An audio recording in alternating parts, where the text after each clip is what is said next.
Datang di mata kuliah Pengantar Teknologi Informasi dan Komunikasi pertemuan 6.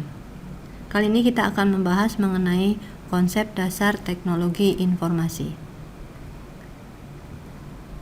Seperti yang sudah dibahas sebelumnya, teknologi informasi merupakan seperangkat alat yang membantu pekerja dengan informasi dan melakukan tugas-tugas yang berhubungan dengan pemrosesan informasi.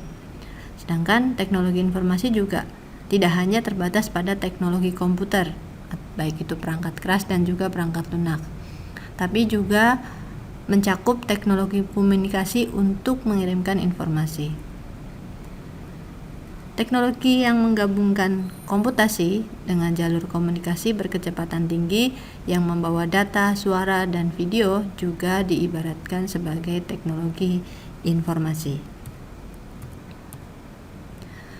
Perlunya teknologi informasi dikarenakan yang pertama adalah meningkatnya kompleksitas dari tugas manajemen, di mana tugas manajemen semakin rumit dan juga semakin banyak.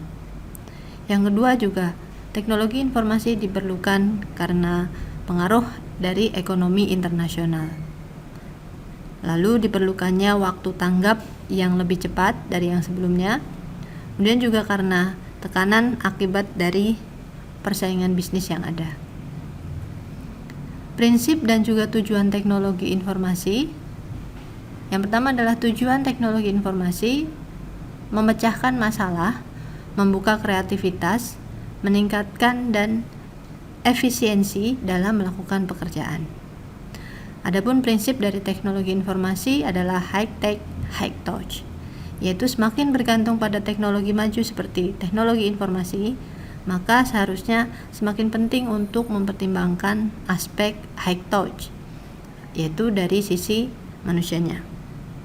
Yang dimaksud di sini adalah teknologi informasi sepantasnya menyesuaikan kepada manusia, bukan sebaliknya manusia yang menyesuaikan dengan teknologi informasi.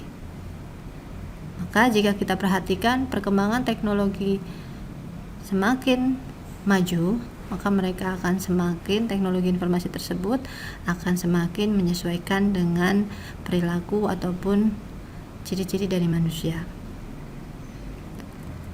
Kemudian fungsi dari teknologi informasi yang pertama adalah menangkap atau capture apa yang ditangkap. Yang ditangkap adalah penyusunan record aktivitas yang rinci. Yang kedua adalah processing, yaitu mengolah ataupun memproses data masukan yang diterima untuk menjadi informasi. Pengolahan dan pemrosesan data dapat berupa konversi, yaitu pengubahan data ke bentuk lainnya, atau berupa analisis, yaitu menganalisa kondisi yang ada, bisa berupa perhitungan, kalkulasi, sintesis, penggabungan dari beberapa pengolahan yang ada, ataupun segala bentuk data dan informasi. Fungsi teknologi informasi berikutnya adalah menghasilkan, di mana yang dihasilkan di sini adalah informasi dalam bentuk yang berguna. Misalkan dalam bentuk laporan, tabel, grafik ataupun yang lainnya. Fungsi yang berikutnya adalah menyimpan. Teknologi informasi harus dapat merekam, menyimpan data dan informasi dalam suatu media yang dapat digunakan untuk keperluan lainnya. Misalkan disimpan di dalam bentuk hard disk, tape, disket, compact disk, ataupun yang lain. Fungsi teknologi informasi berikutnya juga bisa untuk mencari kembali atau pemanggilan kembali, retrieval, di mana teknologi informasi harus dapat menelusuri, mendapatkan kembali informasi ataupun mengcopy data dan informasi yang sudah tersimpan. Misalkan data supplier yang sudah lunas ataupun data supplier yang belum lunas. Teknologi informasi juga harus berfungsi untuk menjadi transmisi, yaitu mengirim data dan informasi dari suatu lokasi ke lokasi lain melalui jaringan komputer. Contohnya adalah mengirimkan data penjualan ke user A ke user lainnya ataupun contoh lain. Adapun keuntungan dari teknologi informasi yang pertama adalah dari segi kecepatan. Dengan penggunaan teknologi informasi, contohnya adalah komputer, dapat mengerjakan sesuatu perhitungan yang kompleks dalam hitungan detik. Bisa sangat cepat, bahkan jauh lebih cepat dari yang dapat dikerjakan oleh manusia. Yang kedua, teknologi informasi juga konsisten. Konsistensi dalam hal ini tidak berubah-ubah karena format teknologi informasi biasanya sudah standar. Meskipun berulang kali memproses hal yang sama, maka hasilnya pun akan sama. Sedangkan manusia sulit menghasilkan yang persis sama. Kemudian, teknologi informasi juga mempunyai ketepatan. Di sini komputer tidak hanya cepat, tetapi juga lebih akurat dan tepat. Komputer dapat mendeteksi suatu perbedaan yang sangat kecil yang tidak dapat dilihat dengan kemampuan manusia. Kemudian, teknologi informasi juga memiliki keuntungan dari segi keandalan. Apa yang dihasilkan lebih dapat bisa dipercaya dibandingkan dengan yang dilakukan oleh manusia. Kesalahan yang terjadi lebih kecil kemungkinannya jika menggunakan komputer.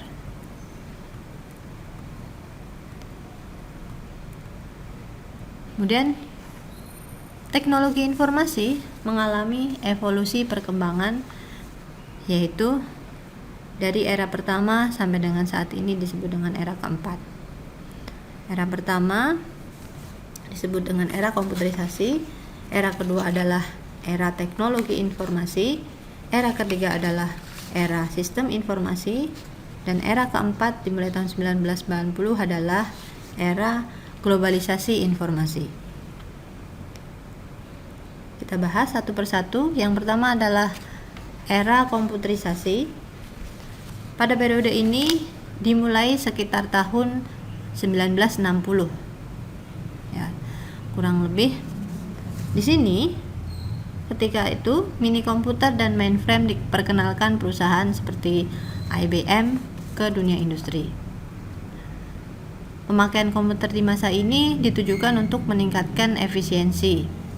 Karena pemakaian komputer pada saat itu terbukti untuk pekerjaan-pekerjaan tertentu menggunakan komputer jauh lebih efisien dari segi waktu dan biaya dibandingkan harus mempekerjakan berpuluh-puluh SDM untuk hal serupa. Keperluan organisasi yang paling banyak menyita waktu komputer pada saat generasi atau era komputerisasi adalah untuk administrasi back office, terutama yang berhubungan dengan akuntansi dan keuangan. Di pihak lain, kemampuan mainframe untuk melakukan perhitungan rumit juga dimanfaatkan perusahaan untuk membantu menyelesaikan problem-problem teknik operasional. Contohnya, simulasi perhitungan pada industri pertambangan dan juga manufaktur. Era yang berikutnya disebut dengan era teknologi informasi. Periode ini dimulai pada awal tahun 1970. Di sini disebut sebagai perpaduan dari teknologi digital dengan telekomunikasi. Contohnya adalah kemunculan personal komputer. Kemudian digunakan untuk mengolah database, spreadsheet ataupun data processing. Nah, pada tahun 1970-an teknologi PC atau personal komputer mulai diperkenalkan sebagai alternatif pengganti mini komputer.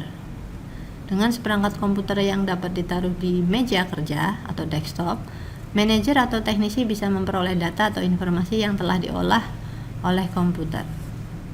Kegunaan komputer di perusahaan tidak hanya untuk meningkatkan efisiensi, namun lebih jauh untuk juga mendukung terjadinya proses kerja yang lebih efektif. Berbeda dengan era komputerisasi, komputer hanya menjadi milik pribadi seperti divisi elektronik data processing perusahaan. Di era kedua ini, setiap individu di organisasi dapat memanfaatkan kecanggihan komputer, contohnya untuk mengolah database, spreadsheet, maupun data processing. Kemudian, era yang berikutnya adalah era sistem informasi. Periode ini dimulai pada awal 1980. Di sini disebutkan peranan sistem informasi sebagai komponen utama. Lebih menekankan kepada penciptaan proses. Pada era sistem informasi ini, perubahan yang lebih ditekankan adalah sistem informasi, di mana komputer dan teknologi informasi merupakan komponen dari sistem tersebut. Kunci dari keberhasilan perusahaan di era tahun 1980-an ini adalah penciptaan dan juga penguasaan informasi secara cepat dan juga akurat. Informasi di dalam perusahaan dianalogikan sebagai darah dalam peredaran darah manusia yang harus selalu mengalir dengan teratur, cepat, terus-menerus ke tempat-tempat yang membutuhkannya. Perusahaan yang menguasai informasilah yang memiliki keunggulan kompetitif di dalam lingkungan makro. Dalam periode ini, perubahan secara filosofis dari perusahaan yang tradisional ke perusahaan modern terletak pada bagaimana manajemen melihat kunci kinerja perusahaan. Era yang berikutnya adalah era globalisasi informasi. Periode ini dimulai sejak pertengahan 1980 sampai awal 1990. Perkembangan internet dalam dunia industri, keberadaannya telah menghilangkan garis-garis batas antar negara dalam hal flow of information, yaitu informasi bisa lintas negara. Penerapan teknologi seperti LAN, WAN, Global Net, Intranet, Internet, dan juga Extranet mulai diterapkan. Transaksi perdagangan melalui cyberspace, pembayaran juga melalui electronic payment. Aset utama teknologi informasi ada 3. Yang pertama adalah aset sumber daya manusia, yaitu sumber daya manusia yang dimaksud di sini adalah staf penanggung jawab perencanaan, pengembangan TI di perusahaan seperti divisi TI, departemen siswa ataupun bagian sejenis lainnya. Kemudian dimensi utama yang harus diperhatikan sehubungan dengan aset SDM adalah keahlian teknis, pengetahuan bisnis, dan juga orientasi pada pemecahan masalah. Aset yang kedua adalah aset teknologi. Ini mencakup seluruh infrastruktur teknologi informasi. Karakteristik utamanya adalah arsitektur teknologi informasi dan juga kerangka standar dari teknologi informasi. Aset yang ketiga adalah relasi. Yang dimaksud di sini adalah hubungan teknologi informasi sebagai suatu entitas dengan manajemen pengambil keputusan. Ada 2 manajemen senior yang harus menjalin relasi yang baik dengan teknologi informasi. Siklusnya, yang pertama adalah dilihat dari analisis kebutuhan bisnis ataupun manajemen perusahaan. Tujuan utamanya adalah mengetahui posisi atau peranan teknologi informasi, mendefinisikan secara rinci jenis-jenis informasi yang dibutuhkan oleh manajemen perusahaan, baik yaitu secara taktis maupun strategis. Yang kedua adalah perencanaan strategis di bidang pengembangan TI. Outputnya berupa blueprint, rencana pengembangan sistem informasi untuk jangka pendek, jangka menengah, dan juga jangka panjang. Yang terkait bagi implementasi proyek tersebut adalah penyusunan manajemen proyek. Atau secara garis besar ada 3 jenis proyek yang mendominasi perusahaan di Indonesia, yaitu segala macam proyek yang berkenaan dengan konstruksi fisik infrastruktur TI, yaitu instalasi kabel, pengadaan komputer, jaringan, dan lain sebagainya.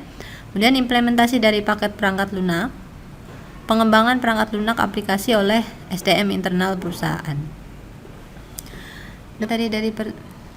Demikian materi dari pertemuan 6 mengenai konsep teknologi informasi. Sampai jumpa di pertemuan berikutnya.